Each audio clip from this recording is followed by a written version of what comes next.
को प्रिय ना जाना, यहाँ तक कि मृत्यु भी सह ली। आमीन आमेन। सुना आपने, पढ़ लिया, देख लिया। वे मेमने के लहू के कारण और अपनी गवाही के वचनों के कारण उस पर जयवंत हुए। बाइबल एक भेद तरीके से लिखी गई है। तो कई लोगों को समझ नहीं आती, कहते हैं हम वचन पढ़ते हैं, समझ नहीं आता, हमारा सिर दर्द होना शुरू हो जाता है। आप सबको हिंदी आती है ना? समझ रहे हो ना मैं क्या कह रहा हूं? मेरा नाम क्या है? हाँ ठीक है। सो लिखा है कि हम मेमने के लहू के कारण और प्रभु के वचनों के कारण जीवंत होते हैं, उस पर जीवंत होते हैं। किस पर? किस पर जीवंत होते हैं? किस पर है?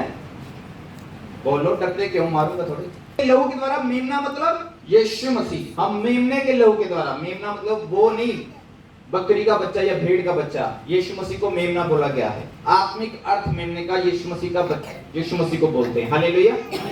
करे हम मेमने के लहू के कारण, यीशु मसीह के लहू के कारण और गवाहियों के जीवित वचनों के कारण उस पर जीवंत होते हैं। किस पर? शैतान पर, शैतानी शक्तियों पर, शैतानी दूतों पर, शैतानी अटैक के ऊपर जीवन प्राप्त करते हैं। आज मैक्सिमम लोगों की परेशानियों का जो कारण है वो शैतान है, शैतानी दूत है। शैतान सिंहासन पर बैठा होता है और वो अपने नरक दूतों को भेजता है कि जाओ और इनकी जिंदगियां खराब कर दो, इनको बीमारियां लगा दो, इनको नशे लगा दो, इनको व्यभिचार लगा दो।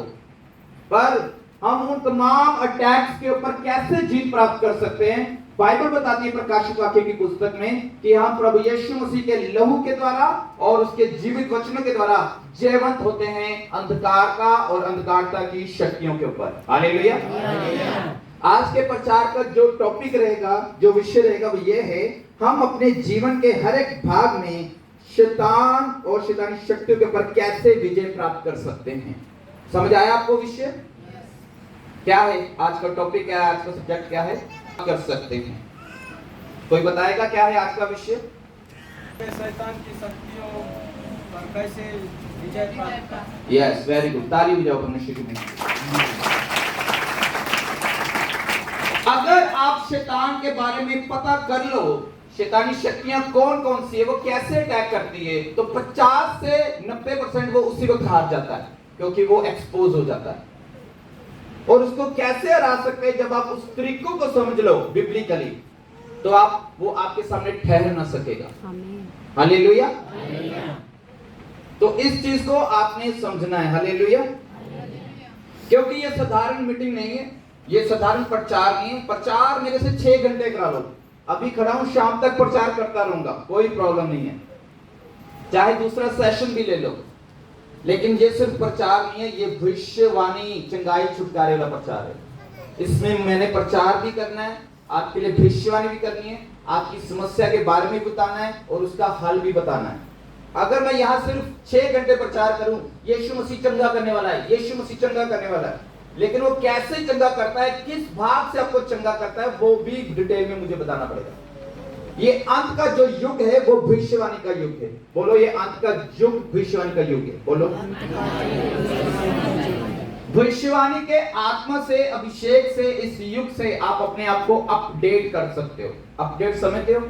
जैसे पहले छोटे फोन आते थे, सिंपल फोन होते थे, ना उसमें कैमरा होता था, ना रिंगटोन होती थी, ना कोई उसमें वीडियो चलता था, ना सॉन्ग चलते थे। सिंपल फोन चलाए होंगे ना आपने? सिंपल फोन किसने चलाए? सिंपल फोन, हाँ मैंने भी चलाए थे।